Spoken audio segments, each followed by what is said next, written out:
जब आप अपने सारे काम उस भाषा में करते हो जिस भाषा को जानते हो, यानी आपको एक खरीदारी करनी हो तो आप हिंदी भाषा में बोलते हो, साहब मुझे ये सामान चाहिए। जब आपको कहीं जाना हो, टिकट कटानी हो तो आप हिंदी में बात करते हो, साहब मुझे ये यहाँ जाना है, यहाँ की टिकट चाहिए। जब आप पढ़ाई करते हैं तो अपनी हिंदी भाषा में और अंग्रेजी भाषा में ये चीज़ों को पढ़ते हैं, जानते समझते हैं। किसी प्रकार का संवाद करते हैं तो आप अपनी भाषा में करते हैं, हिंदी में करते हैं या इंग्लिश में करते हैं। जीवन के सारे उपयोगी काम और गैर उपयोगी काम भी आप हिंदी में करते हैं क्योंकि ये आपकी मातृभाषा है। तो शादी जैसा महत्वपूर्ण कार्य आप फिर संस्कृत भाषा में क्यों करते हैं या करवाते हैं? अब वो पंडित से आप संस्कृत के मंत्र बुलवाते हैं। संस्कृत के जो मंत्र हैं, मंत्र माने क्या है? एक देखा जाए तो वाक्य है, इससे ज़्यादा कुछ है नहीं। और उस वाक्य का अर्थ जो भी हो, आप उसका अर्थ जानते ही नहीं साहब।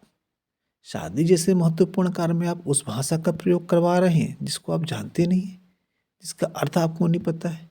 वो पंडित बोलता रहता है, मंत्र बोलता रहता है, आपको पता नहीं क्या बोल रहा है, आप उसका अर्थ नहीं जानते।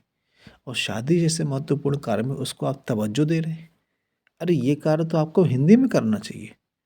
आपको पंडित से बोलना चाहिए कि हिंदी पता है वो क्या पढ़ रहा है।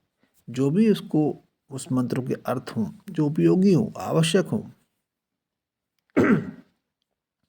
उसको वो हिंदी बोले।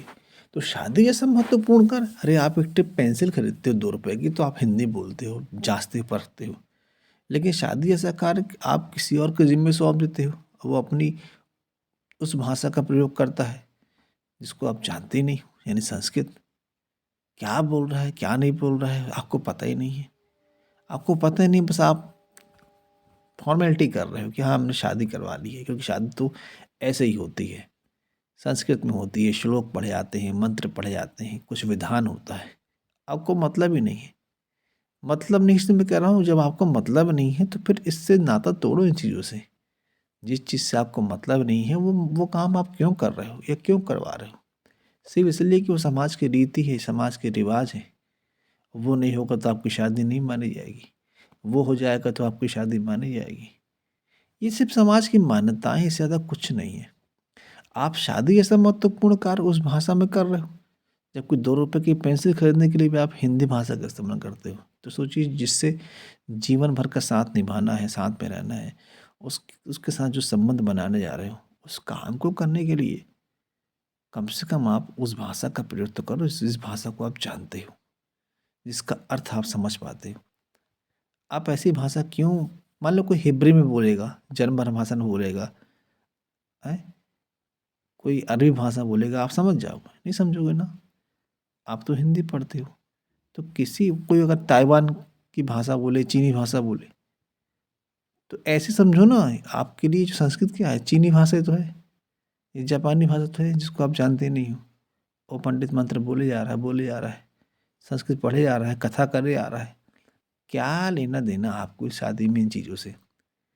आपको तो लेना देना इससे बंधा है ना, केवल कि भाई जो शादी के में जो एक दूसरे पर जो वादा होता है, वो जो हम एक दूसरे का साथ देने के लिए एक दूसरे को प्रॉमिस करते हैं, जो हम एक दूसरे से अपेक्षाएं रखते हैं, जो हम एक दूसरे को विश्वास देना चाहते हैं, बस यही तो महत्वपूर्ण है। तो उन बातों को कर लें। वो करना भी है, मान लो बहुत कुछ जो संस्कृत में है उसको करना भी चाहते हैं तो उसको आप हिंदी में करो ना भाई, तो समझ में आए आपको। जिस भाषा को आप जानते नहीं उसमें क्यों करवा रहे हो?